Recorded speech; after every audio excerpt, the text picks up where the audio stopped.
Ever heard of a nation so powerful, so advanced, that they believed no force could ever destroy them? That was the nation of Aad. They lived in a land called Al-Akaf, between Yemen and Oman, surrounded by lush gardens, flowing rivers, and strong buildings carved into rock.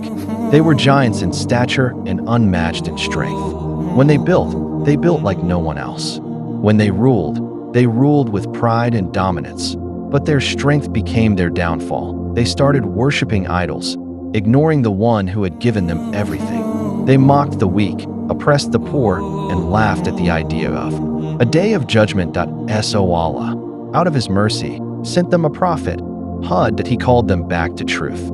He stood among them and said, "Worship Allah alone. Do not be arrogant. He is the one who created you, shaped you, gave you your power. Fear His punishment." But they only laughed. They said, "Who is stronger than us?" They thought their strength would protect them.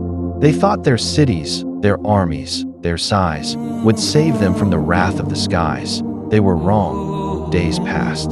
Then the skies began to change. Dark clouds appeared, but there was no rain.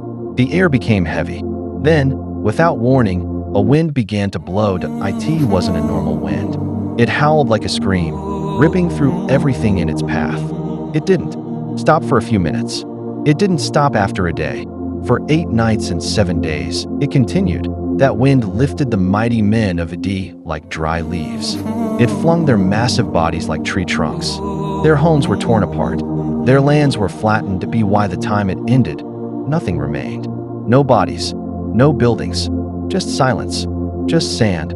Allah says in the Qur'an, "And as for Aad, they were destroyed by a screaming, furious wind, which He imposed upon them for 7 nights and 8 days in succession.